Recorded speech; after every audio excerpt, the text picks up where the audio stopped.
الله وبركاته. إن الحمد لله نحمده ونستعينه ونستغفره ونعوذ بالله من شرور أنفسنا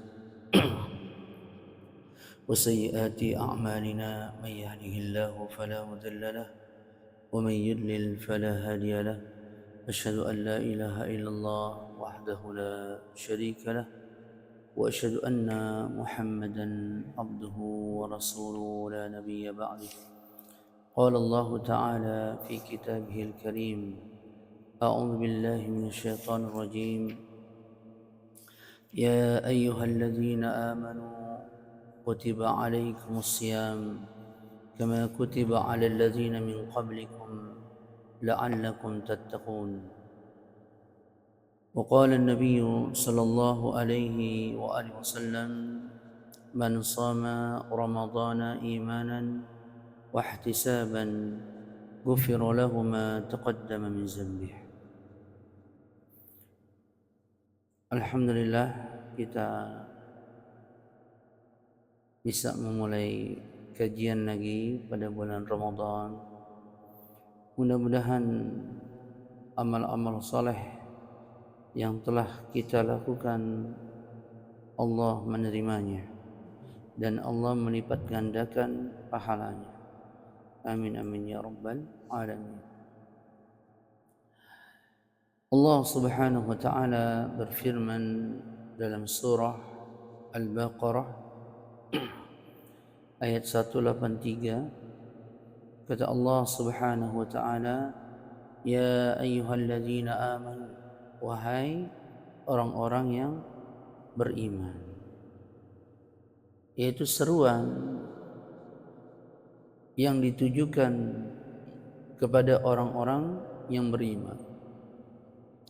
Biasanya jika suatu ayat dimulai dengan seruan kepada orang-orang yang beriman, maka setelahnya akan ada perintah atau ada larangan. Ya. Dari sini juga diambil faedah bahwasanya yang diperintahkan untuk berpuasa itu hanya orang-orang yang beriman. Berarti nanti itu masuk pada pembahasan syarat-syarat puasa, yaitu diantara syarat berpuasa adalah muslim, itu maksudnya Islam. Maka dimasukkanlah itu dalam bab-bab fikih, masuk kepada syarat-syarat puasa. Apa kata Allah subhanahu wa ta'ala? Kutiba alaikumusiyam. Kutiba itu kalau diterjemahkan secara letterlek artinya adalah ditulis. Maksudnya apa? Diwajibkan, ay aujaba, diwajibkan atas kalian kaum muslimin untuk berpuasa. Kama kutiba 'alal ladzina min qablikum, sebagaimana orang-orang sebelum kalian. Berarti perintah puasa ini sudah terjadi atau sudah diperintahkan oleh Allah kepada orang-orang sebelum Nabi kita. Seperti Nabi Musa ketika diselamatkan oleh Allah dari kejaran bala tentara Fir'aun, maka Nabi Musa berpuasa setiap tanggal 10 Muharram. Ya. Dan banyak para ulama, para nabi yang berpuasa, karena itu berarti syariat umat-umat terdahulu pun melakukannya. Ya. Kemudian kata Nabi sallallahu alaihi kemudian di penghujung ayat tersebut, apa penghujungnya? La'allakum tattaqun. Ini tujuan daripada orang yang berpuasa agar dia menjadi orang-orang yang bertakwa. Takwa. Apa itu takwa? Takwa banyak didefinisikan oleh para ulama, tapi garis besarnya kita melaksanakan, menjalankan, mengamalkan apa-apa yang diperintahkannya dan kita menjauhi, meninggalkan apa-apa yang dilarangnya. Itu secara umum definisi takwa. Sebagian lagi mengatakan engkau mentaatinya, tidak memaksiatinya. Engkau selalu ingat kepadanya, tidak melupakannya. Begitu takwa. Ya. Dan engkau selalu bersyukur kepadanya, tidak kufur kepadanya. Itu makna takwa. Sebagian lagi menjelaskan takwa adalah kehati-hatian, meninggalkan perkara-perkara yang diharamkan. Seperti Allah berfirman, wa ta'awanu 'alal birri wat taqwa. Ta'awanu 'alal birri wat taqwa. Tolong menolonglah di dalam bir wat taqwa, di dalam kebaikan dan takwa, dan dalam ketakwaan, yaitu dalam kebaikan alal bir, yaitu dalam melaksanakan perintah-perintah, takwa dengan meninggalkan larangan-larangan. Itu tujuan daripada orang yang berpuasa. Kemudian Nabi sallallahu alaihi wasallam bersabda, "Man shama Ramadhana." Ini hadis diriwayatkan oleh Al-Imam Bukhari, Muslim. "Man shama Ramadhana imanan wa ihtisaban." Barang siapa yang berpuasa Ramadan dengan sebab imanan, yakni dia mengimani bahwasanya puasa Ramadan itu diwajibkan atasnya. Ya, diwajibkan atasnya. Wahtisaban, dan dia berharap dengan puasa Ramadan, ihtisab, mengharap ganjaran dari Allah Subhanahu wa taala. Ihtisab, dia berharap, harap pahala. Maka hasilnya kata Nabi, ghufira lahu ma taqaddama min zambi. Maka aku akan mengampuni dosa-dosamu yang telah lalu. Dalam hadis yang lain, ya, kata Allah Subhanahu wa taala, hadis qudsi, ya, sesungguhnya puasa itu untukku, wa ana ajzi bih. Ya, puasa itu untukku dan aku yang akan membalasnya. Amal-amal yang lain itu ada pelipat gandaan 10 sampai 700 kali. Tapi ketika Allah membahas tentang puasa, maka Allah mengaitkan dengan dirinya. Ini menunjukkan amalan apa, pahalanya dan ganjarannya tidak terhitung, tidak terbatas. Kenapa bisa begitu? Karena dalam puasa dia ada ujian-ujiannya. Terkumpul padanya 3 bentuk kesabaran. Sabar dalam melaksanakan ketaatan, itu kan sabar, salat, zikir, lagi dalam keadaan puasa. Yang kedua, sabar di dalam menahan kemaksiatan, kemungkaran, berat. Kemaksiatan di depan mata, harus tenang, harus sabar. Yang ketiga, sabar dalam musibah, perutnya kosong, lapar, haus, dia harus bersabar sampai waktu yang telah ditetapkan oleh Allah.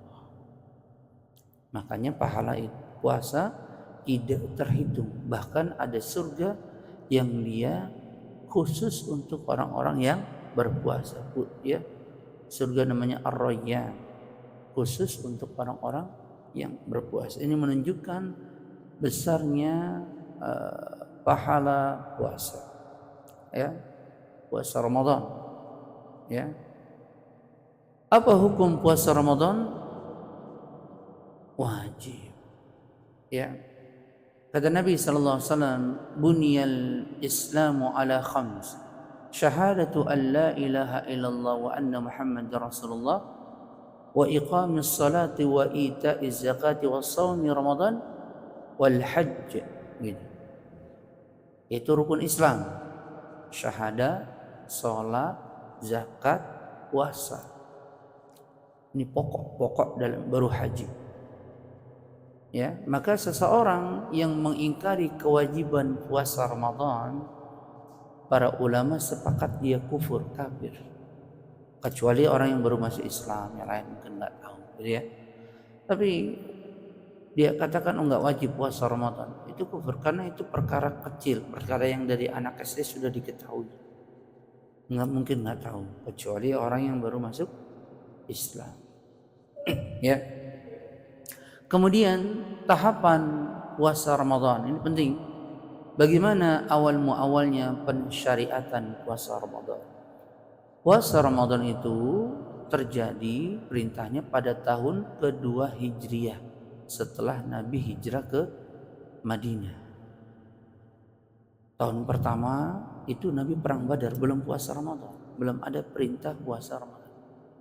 Tetapi Nabi sebelum ada perintah puasa Ramadan sudah berpuasa. Puasa apa dia? Di antaranya puasa Asyura, puasa tanggal 10 pada bulan Muharram. Tapi ketika itu wajib, bukan sunnah. Selama kurang lebih 2 tahun berarti puasa Asyura. Gitu. Dan itu wajib. Turun perintah ya ayyuhalladzina amanu kutiba alaikumusiyam, maka puasa Asyura menjadi sunnah. Menjadi sunnah. Tidak wajib lagi, yang wajib puasa Ramadan. Kemudian tahapan pada puasa Ramadan tidak seperti sekarang, seperti kita. Pada awal-awal turun perintah wajib puasa Ramadan, diberi pilihan bagi orang yang mukim untuk puasa atau tidak puasa. Kalau dia tidak puasa, dia bayar fidyah. Paham gak? Orang yang tinggal awal-awal puasa tidak langsung wajib puasa seperti kita sekarang. Tahap pertama diberi pilihan. Kalau ente punya uang, puasa-puasa gak apa-apa, tapi kasih makan fakir miskin. Itu tahapan yang pertama. Diberi pilihan. Ya, kemudian tahapan yang kedua, faman syahida minkum, maka barang siapa yang menyaksikan, yang melihat bulan, falyasumhu, maka wajib baginya berpuasa. Maka bayar fidyahnya jadi hilang. Maka orang yang mukim di tahapan yang kedua, yang mukim, yang tinggal, yang dia tidak safar, wajib baginya berpuasa Ramadan. Tersisalah baru bayar fidyah hanya untuk orang-orang yang sudah tua renta, jompo, sakit yang menahun, kemudian ibu hamil, ya, kemudian wanita yang menyusui. Itu bayarnya fidyah. Gitu. Itu tahapan yang kedua. Tahapan yang ketiga, setelah perintah ini berjalan, maka berbukanya itu dibatasi. Berbukanya dibatasi. Maksudnya apa? Sampai maghrib kita berbuka, tapi kalau dia sudah tidur, misalnya jam 7, jam 8 tidur, bangunnya biarpun jam 1 udah gak boleh makan. Puasa lagi sampai maghrib. Iya, begitu. Jadi buka, misalnya kita makan. Kalau kita kan enak, misalnya makan sebentar jam 12, tinggal masak mie, ngopi masih bebas, gitu. Jam 1 masih bebas. Kalau dahulu tidak. Ketika puasa ini, ketika berbuka, kalau dia nggak makan sampai tertidur, dia bangunnya sampai isya, misalnya bangunnya sudah agak malam jam 9, nggak boleh makan lagi. Gitu.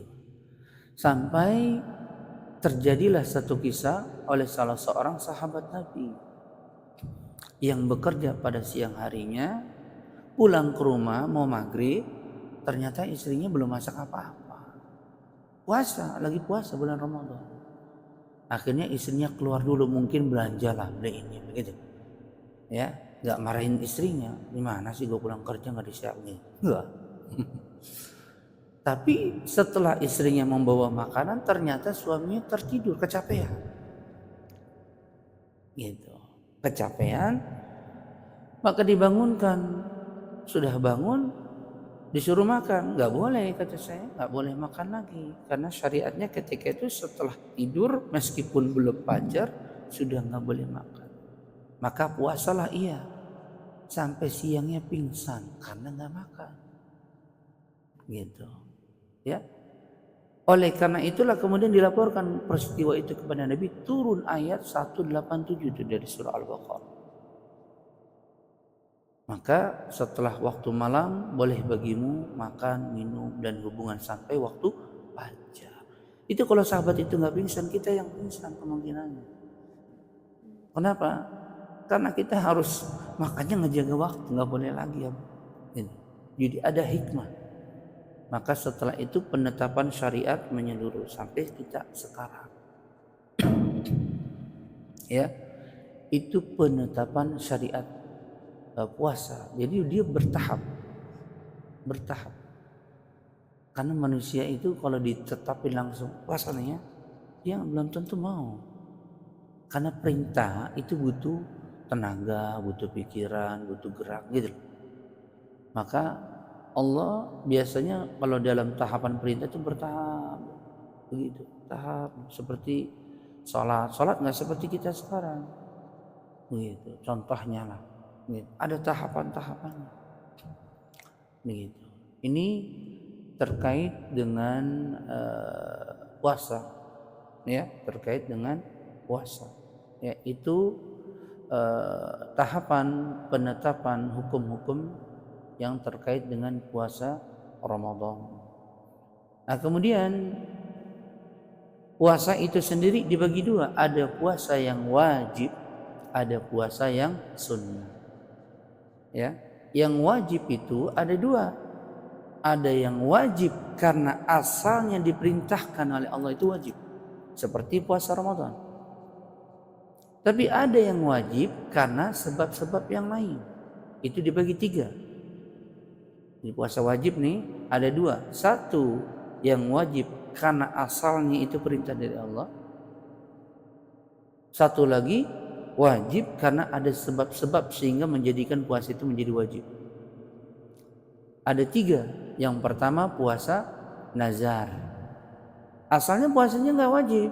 Ketika dia bernazar menjadi wajib. Kalau saya dapat anak, belum punya anak misalnya, saya akan puasa misalnya seminggu, maka jadi wajib begitu. Gitu. Ya, pokoknya tergantung nazarnya apa. Yang asalnya dia puasa sunnah karena dia bernazar menjadi wajib hukum. Yang kedua, puasa kafarat. Puasa kafarat itu puasa orang yang melanggar sumpah, misalnya orang itu bersumpah karena Allah begini, ternyata dia langgar sumpah. Demi Allah saya nggak bakalan ke wanita itu lagi, ternyata bisa main ke situ. Wah, wajib puasa 3 hari puasa kafarat. Ya, jadi kalau kita bersumpah dengan sesuatu perkara dan suatu perkara, ternyata kita melanggar, ada kafaratnya. Bukan enak-enakan doang sumpah begitu, enggak. Dan kafarat itu banyak. Ada orang yang haji, ada kafaratnya kalau dia terkena. Kalau terkait dengan puasa maka wajib. Seperti orang yang berhubungan badan pada siang hari di bulan Ramadan, itu puasa kafaratnya berapa? 2 bulan berturut-turut. Itu puasa kafarat. Iya, wajib itu nggak ada sunahnya, berturut-turut, nggak boleh bolong 1 hari. Wah, kita sebulan aja udah gempor. Itu kalau orang melakukan hubungan suami istri di siang hari di bulan Ramadan dengan sengaja. Kira-kira kalau hubungan lupa bisa nggak? Ya bisa saja bisa. Gitu. Ya, gitu. Yang terakhir yang menjadi puasa wajib apa? Puasa qadha. Puasa qadha. Ya, kalau orang sakit, orang haid, maka dia diganti pada bulannya. Tapi enggak serta-merta puasa qadha dilakukan, kan ada sebabnya. Karena dia sakit kan gitu. Karena dia haid, nifas, atau dia safar kan gitu. Itu puasa qadha. Makanya dia puasa yang wajib karena sebab-sebab yang lain. Tapi asal puasa yang wajib itu hanya puasa Ramadan. Ya, hanya puasa Ramadan. Berarti selain Ramadan tidak wajib. Baru yang wajib tadi karena sebab-sebab tertentu, puasa nazar, puasa kafarat, sama puasa qadha. Baru puasa sunnah dibagi menjadi dua. Ada sunnah puasa-puasanya yang mutlak. Puasa sunnah mutlak, yaitu ya terserah dia mau puasa hari apapun. Ada puasa-puasa seperti mingguan, seperti puasa Senin, Kamis. Ini puasa yang muqayyad, ditentukan harinya. Gitu. Ada yang puasa bulan-bulan tertentu seperti bulan Muharram tanggal 10-nya. Seperti nanti habis Ramadan bulan Syawal puasa 6 harinya, ya kan? Itu ditentukan waktunya, bulannya. Ada puasa tahunan seperti puasa sebenarnya tanggal 9 Zulhijjah. Puasa hari Arafah. Ya kan? Itu tahunan, nggak mungkin setahun sekali pas tanggal Zulhijjah doang. Nggak bisa tiap tahun tanggal 9, tiap bulan tanggal 9. Tapi itu semua dihukumi puasa-puasa sunnah. Apa bedanya antara puasa sunnah dengan puasa wajib? Ada dua bedanya, perhatikan. Ya, kalau puasa wajib harus berniat pada malam harinya. Puasa wajib, nggak boleh enggak. Ya, kata Nabi Sallallahu Alaihi Wasallam, barang siapa yang tidak berniat pada malam harinya, maka tidak ada puasa baginya besok. Ini puasa wajib, harus benar-benar berniat. Oleh karena itu kalau pada mazhab Syafi'i biasanya setelah tarawih kita selalu menghadirkan niat, mengingatkan niat. Biasanya man shoma ramadhana nawaitul sauma ghadin an adai fardhu sahri ramadhana hadhihi sanati lillah, itu dianjurkan kalau pada mazhab Syafi'i. Tapi bukan niat dengan lisan ya, tapi menghadirkan hati. Maksudnya ingatlah pada malam hari harus berniat untuk puasa untuk besoknya. Gitu maksudnya. Kalau mazhab Syafi'i diucapkan untuk menghadirkan niat dalam hati, bukan niatnya dengan lisan. Perhatikan ya, bukan niatnya dengan lisan. Gitu. Tetap di hati, tapi khusus mazhab Syafi'i biasanya dia menghadirkan niat itu dengan diucapkan. Gitu. Tapi niat bukan dengan lisannya, paham ya? Gitu. Itu mazhab Syafi'i. Kalau puasa sunnah, dia misalnya kesiangan, bangun-bangun sudah jam 5, jam 6, bisa mulai baru niat ketika itu, nggak apa-apa, dapat pahala. Tapi hitung pahalanya dimulai dari jam 6, dari bangunnya niat. Gitu. Itu puasa antara wajib dengan sunnah, perbedaan niat. Makanya puasa wajib pendapat jumhur ulama, bahkan mungkin bisa mayoritas, harus memerinci pada malam harinya ketika dia berpuasa wajib. Jika seseorang pada malam harinya hatinya bimbang, besok puasa apa enggak, misalnya lewat sampai subuh baru dia niat, tidak sah puasanya, kata para ulama. Tidak dianggap puasanya karena tidak menentukan, mentakyin niatnya. Gitu ya. Jadi orang safar, besok puasa apa enggak, kalau safar dua pilihan, boleh puasa boleh juga tidak. Tetapi ketika bahas niat, dia harus benar-benar pilih salah satunya. Ketika enggak pilih salah satunya, tiba-tiba bangun subuh, puasa aja, tidak sah puasanya.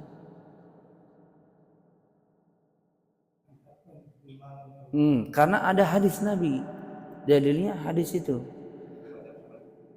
Jumhur, ya banyakkan ulama nggak sah.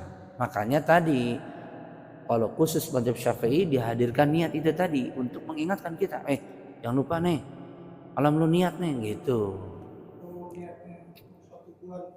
Nah itu dibahas lagi pada tahapan berikutnya. Timbul pertanyaan, apakah kita memperbaharui niat setiap malam atau hanya awal puasa saja. Para ulama berselisih pendapat di sini. Pendapatnya jumhur ulama dianjurkan, ditekankan tetap memperbaharui niat setiap malam. Itu pendapat jumhur. Berarti Maliki, Hambali, Syafi'i. Gitu. Ya. Berarti tiap malam menghadirkan niat. Makanya tadi saya bilang, khusus mazhab Syafi'i lebih kencang lagi tuh, diingetin. Gitu tuh. Ya, diingetin. Nawaitu shauma ghadin an adam gitu. Diingatkan. Gitu.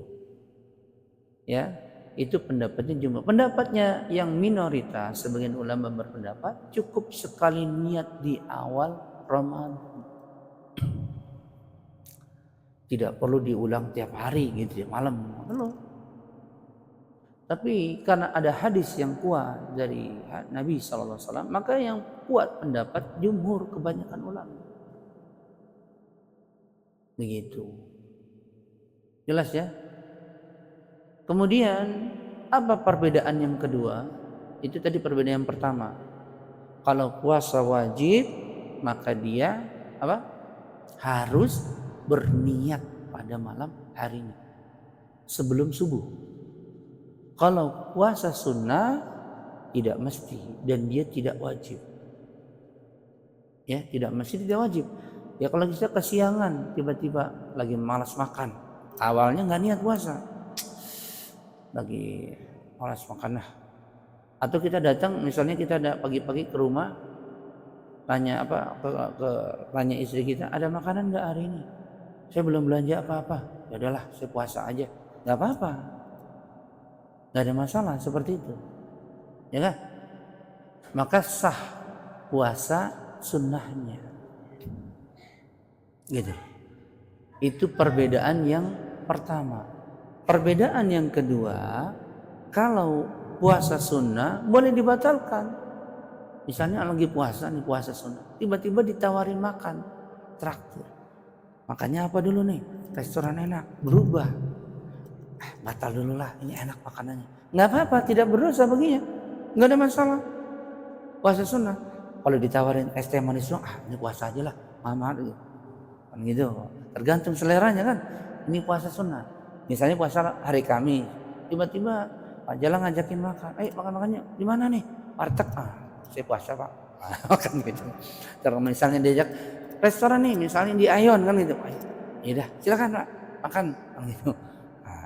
Pilihannya terserah kita. Ini bahasanya orang diberi pilihan mau makan atau tidak, tergantung selera dia. Boleh dia batalkan, boleh tidak, nggak apa-apa. Tidak berdosa baginya.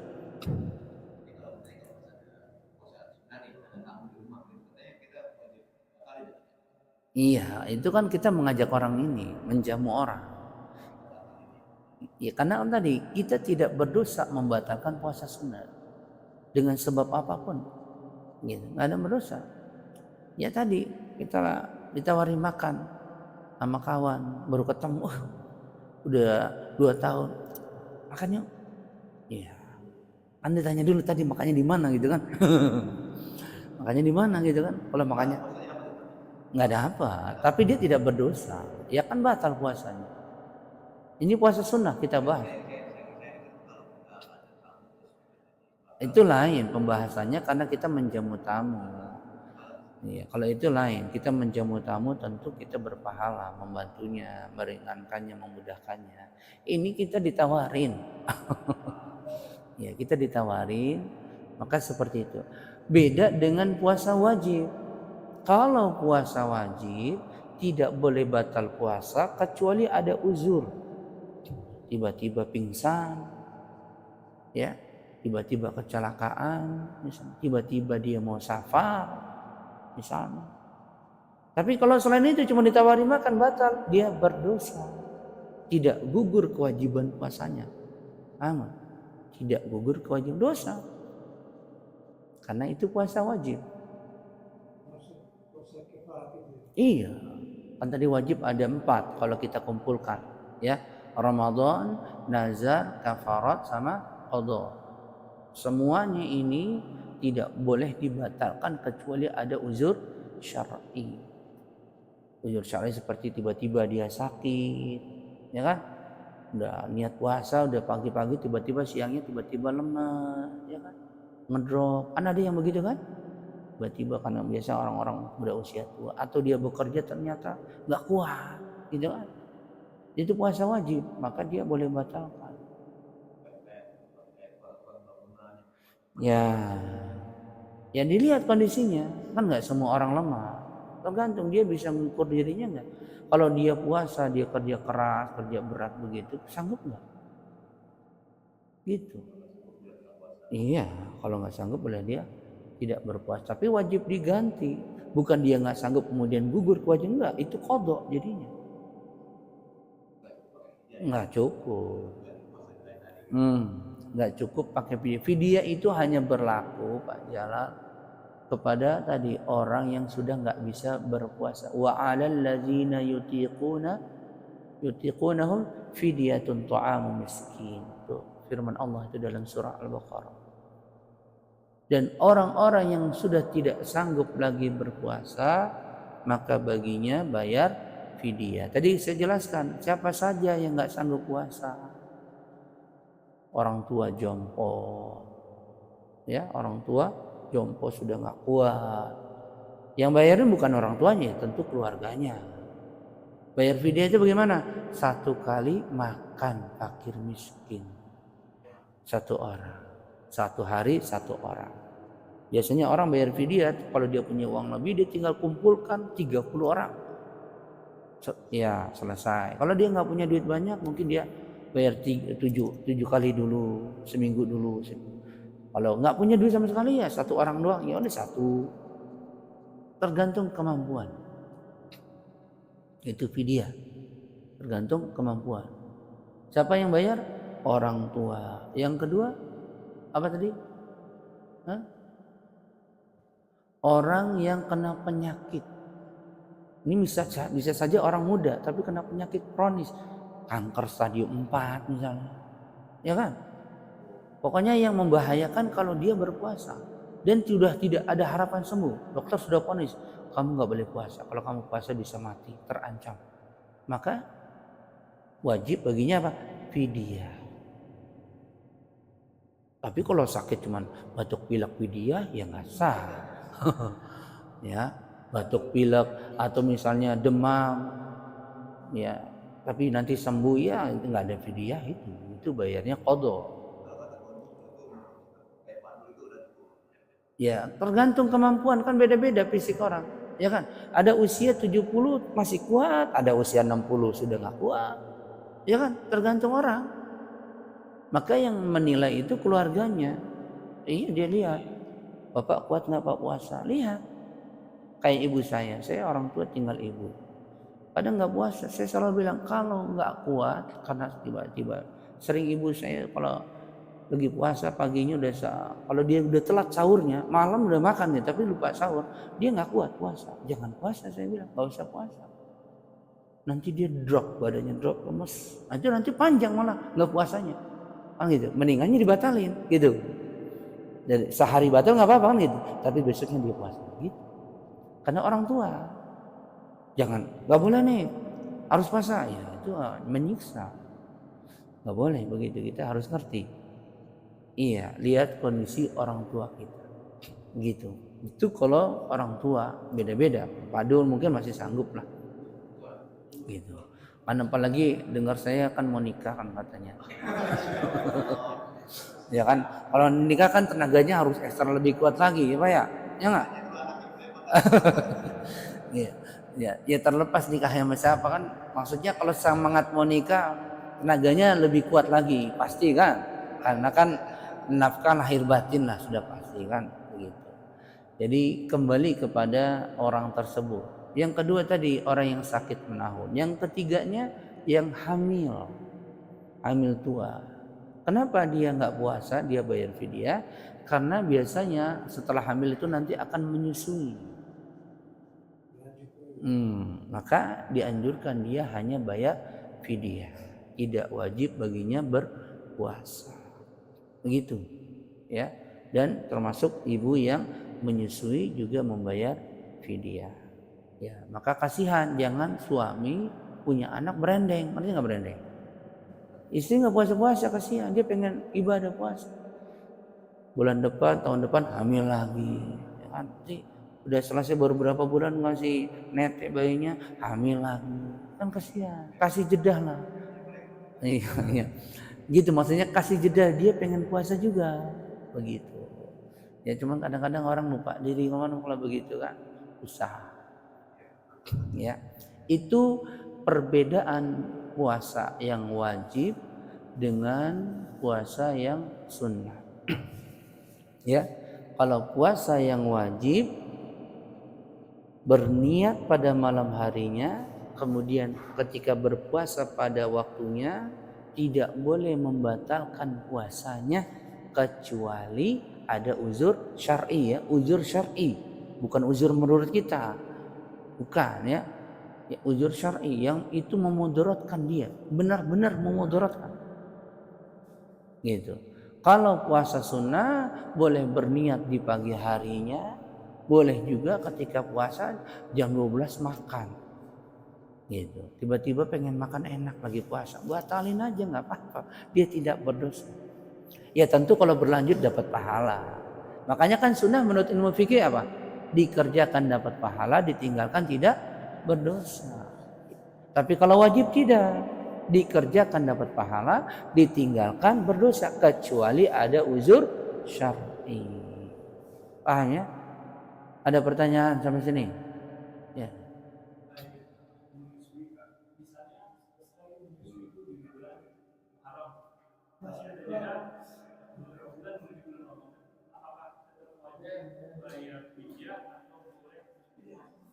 Bayar fidyah tetap wajib bayar fidyah. Tapi kalau ada selisih space untuk tahun berikutnya, masih ada space berapa bulan, bagusnya dia qadha, lebih utamanya. Tapi kalau dia mau bayarkan fidyah lebih dahulu kan nggak apa-apa. Sebagian mazhab seperti mazhab Syafi'i yang agak berat kalau bayar fidyah, dia dua, fidyah bayar, qadha juga bayar. Gitu. Kalau mazhab Syafi'i begitu, berat. Tapi pendapat jumhur kebanyakan hanya kalau fidyah, ya fidyah nggak perlu qadha lagi. Karena namanya rukhsah itu untuk meringankan, bukan membebankan. Orang sakit kan harus qadha, kan itu kan rukhsah. Kalau sakit kemudian jadi beban, bayar sama qadha juga kan jadinya berat. Enggak. Tapi kalau mazhab Syafi'i enggak. Qadha tetap, fidyah juga. Begitu. Begitu. Bagi yang ibu hamil, menyusui, begitu. Berat. Tapi kita mengambil pendapatnya jumhur, yakni fidyah. Dan itu ada hadis Nabi sallallahu alaihi wasallam. Terjadi pada zaman Nabi membayar fidyah yang seperti itu. Gitu. Ada lagi?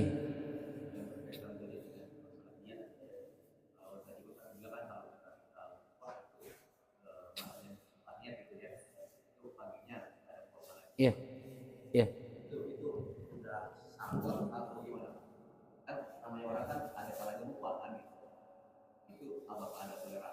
Nggak boleh, nggak bisa. Sama orang begini, orang sholat ternyata dia nggak wudhu, ingatnya lagi sholat, saya belum wudhu, apakah sholatnya dilanjutin? Iya, begitulah. Iya. Ya tentu ente tidak berdosa kalau dikaitkan ke situnya. Iya, tapi apakah antum tetap puasa? Enggak. Berarti kodok larinya kan ke situ. Tapi kalau puasa Ramadan, maka wajib dia bayar kodok. Harus hitung berapa tahun dia nggak puasa Ramadan.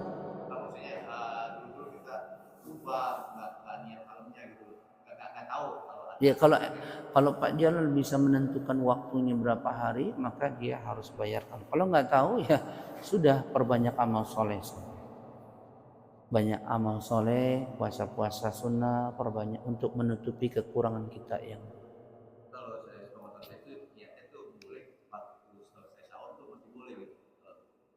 Kalau itu jelas, kalau setelah sahur, selagi belum fajar, maksudnya belum waktu azan sholat subuh, tetap sudah dianggap niat. Jadi niat itu bukan diucapkan. Jadi kita misalnya sahur nih, bangun, minum air putih doang, ya itu sudah dikatakan niat. Itu. Tadi kan malam-malam tuh masih kategori jam berapa? Sampai subuh. Malam tuh sampai isya doang. Wah, bukan sampai subuh. Kalau sahur tuh berarti masih boleh ya, sahur. Iya, apalagi kita bangun sahur. Ini cerita yang kesiangan. Misalnya tadi, contoh orang pulang kerja dia baru makan. Pulang kerja kan lapar, puasa makan. Habis sholat maghrib dia tidur. Atau makan sholat isya dia nggak tarawih, dia tidur, kan gitu, capek wajar ya kan. Tiba-tiba kebablasan sudah subuh. Tapi ketika dia sebelum tidur dia berniat, saya mau niat puasa untuk besoknya, ditakyin dalam hati mengadir, maka sudah dianggap niat, maka nggak apa-apa, lanjut puasanya. Begitu caranya. Jadi ketika kita fisik kita capek kerja, iya, karena bukan nggak niat nggak sahur, ketiduran karena kecapean. Tapi sebelum tidur misalnya jam 9 atau jam 8 kita sudah makan, gitu kan? Iya, iya. Ya, jadi niat itu panjang, maksudnya waktunya niat itu panjang. Tapi nggak, ya. Pokoknya sebelum waktu fajar subuh, waktu sholat subuh, gitu ya. Kalau orang udah sahur udah nggak perlu ditanyakan kamu niat nggak? Ya itu mah niat kalau sahur, itu saja. Meskipun misalnya sahurnya cuma nama air putih doang, misalnya, ya itu sudah sah, iya, gitu. Apalagi tadi saya bilang kalau orang ketiduran sebelum tidur dia sudah berniat, itu juga sudah sah. Apalagi sahur, orang itu sahur gitu ya, begitu, maka sah baginya, gitu. Ada lagi yang lain? Kalau misalkan ini lagi kita malam hubungan badan sama istri, terus kita lupa belum mandi, nggak apa-apa. Yang penting sebelum subuh kita sudah mandi. Maksudnya mendekati azan gitu ya. Atau tidurnya kesiangan. Ya nggak apa-apa guys, apa sah. Yang penting habis sahur ternyata makan ketiduran. Ini jangan sengaja ya, nggak sengaja misalnya. Masih hubungan kecapean misalnya, ketiduran. Sahkah puasanya? Kalau dia sudah niat sah puasanya. Karena hubungannya kan bukan pada waktu yang dilarang kan gitu, pada waktu malam. Tinggal dia mandi, salat subuh kan gitu. Karena niatnya sudah, nggak ada masalah. Itu biasa pengantin baru begitu, oke-oke aja, begitu, ya, nggak ada masalah. Yang penting jangan dibiasain, masa kesiangan melulu kan gitu. Jangan, aturlah yang seperti itu, ya.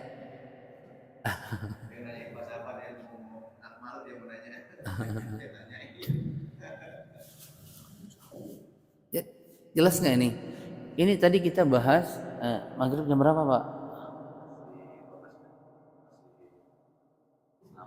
Ya, sekitar 15 menit lagi lah ya.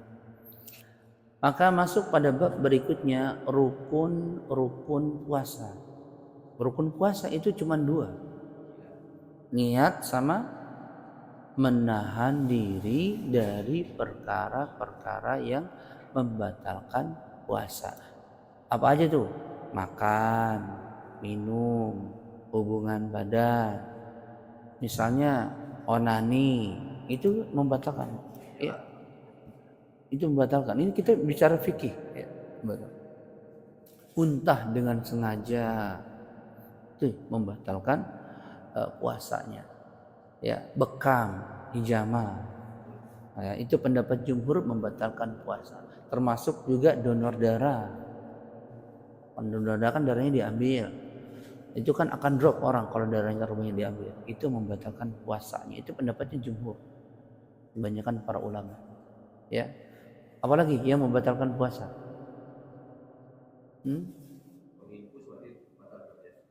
Infus batal puasa karena dia dimasukkan sesuatu ke dalam tubuh yang itu berupa suplemen meskipun bukan dari mulut. Batal puasanya. Iya. Merokok pasti batal puasanya. Apalagi itu. Nah, kalau obat mata tetes tidak. Dia tidak lari ke sini. Ya, telinga tidak. Tapi sesuatu yang masuk ke tubuh yang sifatnya suplemen buat diri kita, tenaga. Rokok kelihatannya nggak ada, tapi itu candu bagi orang kan gitu. Orang bisa nggak makan yang penting rokok, bener nggak? Ya kan? Nah, makanya sepakat ulama itu batal rokok. Makanya kalau orang habis buka yang dicari bukan makanan biasanya, masih lanjut rokoknya dulu. Karena itu seperti suplemen buat dia. Padahal penyakit gitu maksudnya, dan penyakit, tapi suplemen buat dia. Terlepas dari hukumnya, ya, gitu. Itu perkara. Jadi dua rukunnya, niat yang tadi sudah kita bahas, menghadirkan niat pada waktu malam, ya, sampai sahur, gitu ya. Baru yang kedua, menahan diri dari perkara-perkara yang bisa membatalkan puasa kita. Itu yang pertama. Nanti ada perkara yang bisa membatalkan dari pahala atau nilai puasa kita. Jadi ada dua tuh yang harus dijaga dalam puasa. Pertama dari perkara-perkara fikih, makan, minum gitu ya, hubungan badan gitu ya. Tapi nanti ada perkara-perkara yang juga harus kita tahan dari bisa membatalkan pahala puasa kita. Dan kebanyakan itu orang nggak kuat di situ. Gibah, dusta, namimah, mencaci maki orang, menghujat orang. Puasa-puasa tapi berantem. Ngeledek orang, merendahkan orang, mencaci maki. Bohong. Nggak boleh, tetap nggak boleh. Nggak boleh. Jaga lisan, jangan sampai menyinggung apapun. Nggak boleh. Lebih baik kita diam. Nggak boleh.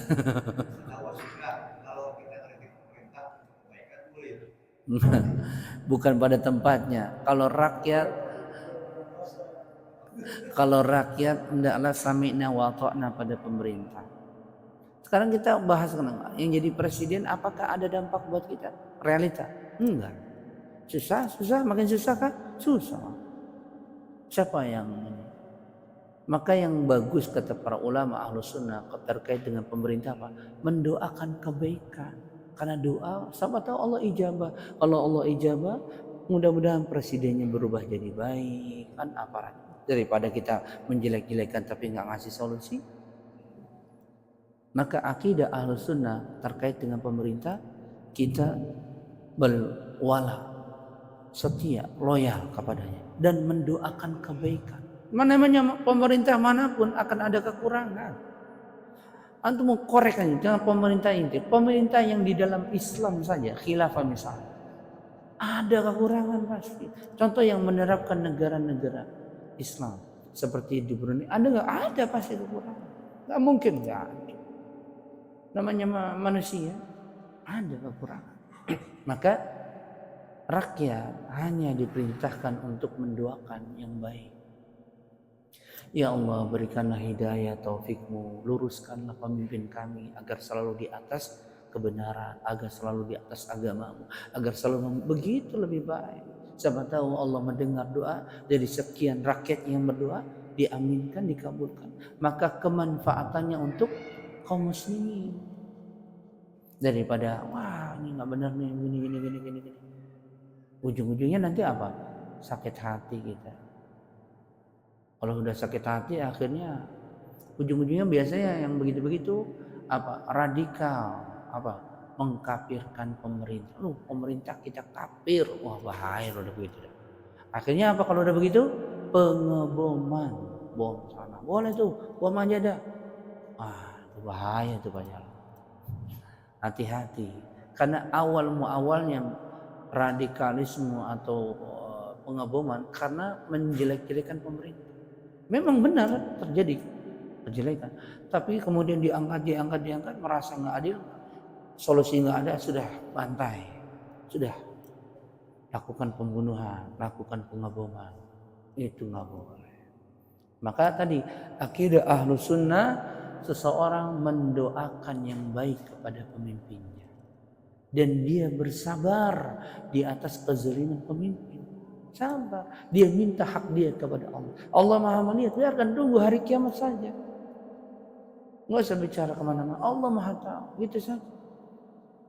Kalau kita dizalimi, misalnya, doa kepada Allah. Nggak usah bicara ke orang. Tapi kalau untuk pemerintah, hendaklah kita mendoakan yang baik. Berarti puasa itu menjaga apa? Lisan. Itu yang berat. Kalau sekarang menjaga tangan dari ngetik.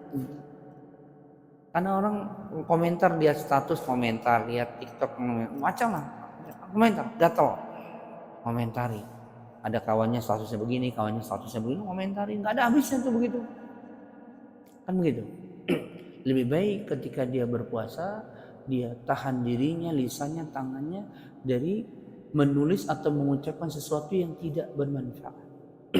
Makanya kata Nabi SAW, hadis riwayat Muslim, man kana yu'minu billahi wal yawmil akhir falyaqul khairan aw liyasmut. Barang siapa yang beriman kepada Allah dan hari akhir, hendaklah dia berkata baik atau diam. Lihat, berkata benar.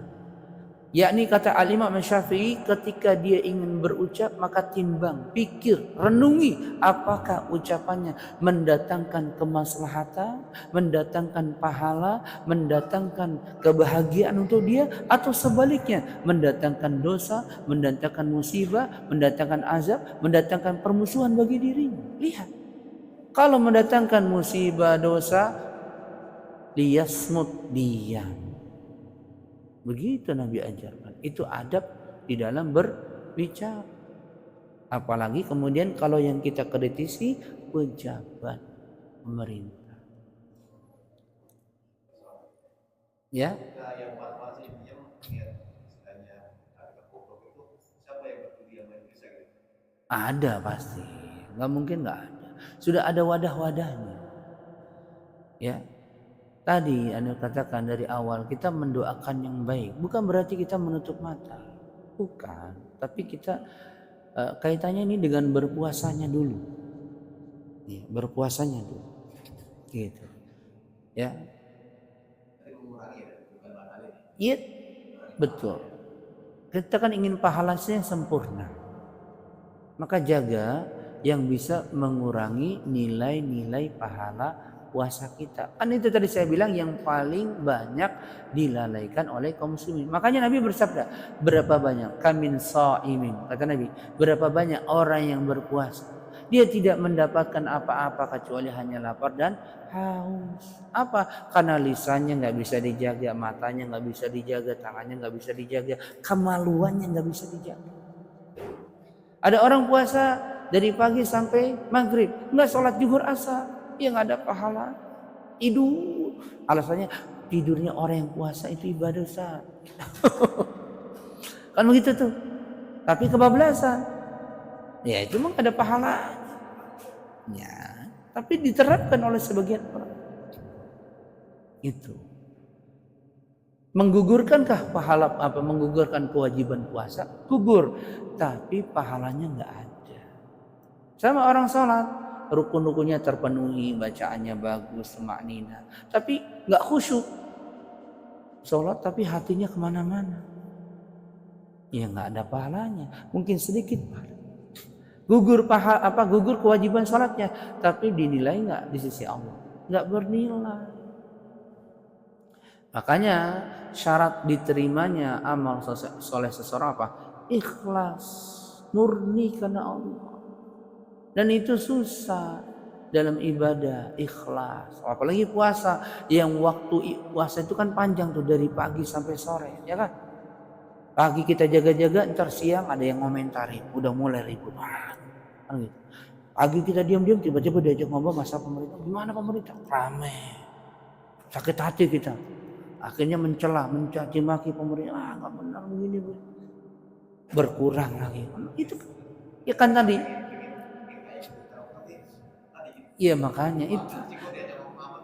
Iya makanya kan dalam hadis Nabi sampai kata Nabi SAW, jika ada orang yang ngajak ribut sama ente, sedangkan ente dalam keadaan puasa, bilang saya puasa, hindari. biarpun ente di atas kebenaran. Gitu. Karena kita lagi cari ibadah. Makanya kan tadi dalam puasa itu terkumpul padanya 3 kesabaran. Ya kan? Tadi yang awal-awal saya katakan, sabar dalam melaksanakan ketaatan, sabar di dalam menghindari menjauhi kemaksiatan. Ya kan? Sabar di dalam menjauhi musibah. Itu 3-tiganya terkumpul dalam ibadah puasa. Nah, kadang-kadang kita sabar dalam ketaatan tapi nggak sabar dalam kemaksiatan. Akhirnya ketik, komentarin. Akhirnya pahalanya berkurang di sisi Allah. Ya, cukup ya. Kurang berapa? Semangat, semangat berjalan luar biasa. Ada lagi yang lain? Ya, ya. Sambil dibagiin aja minumannya dulu.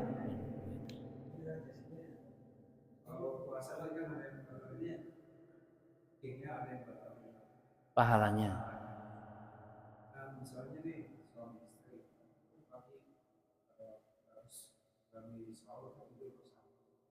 Itu ditanya tuh tadi tuh, dia baru datang.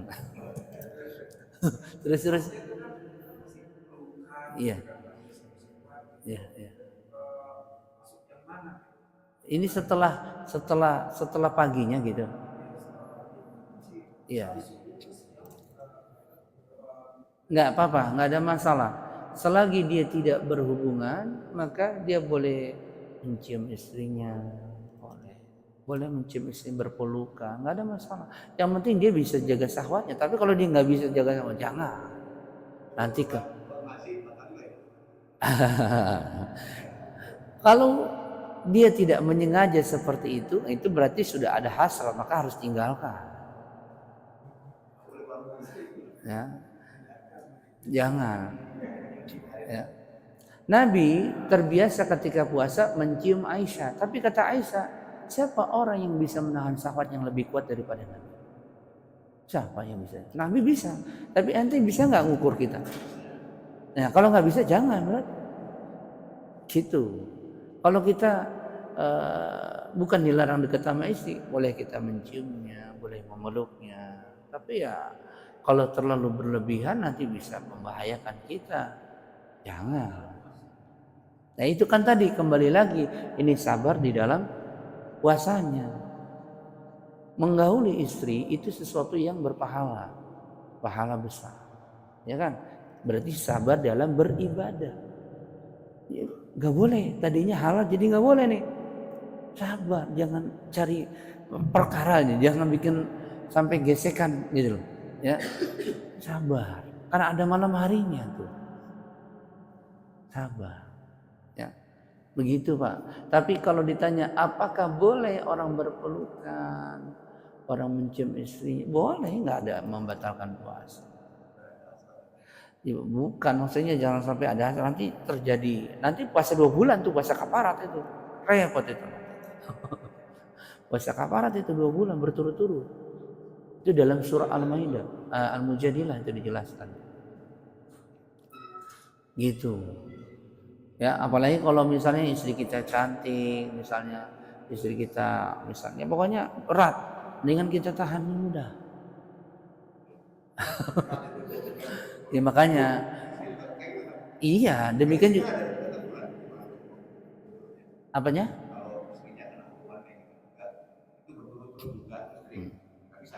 Kalau datang haid ya tidak. Tapi yang biasanya yang terkena pasti lelakinya, karena di mana-mana kan kalau yang begitu lelakinya punya kuasa. Iya, berarti ente yang misalnya laki-lakinya yang kena gitu. Enggak, begitu. Tapi usahakan jangan lah. Ya. Ya, jadi jangan peluk-pelukan dulu Pak. Aduh.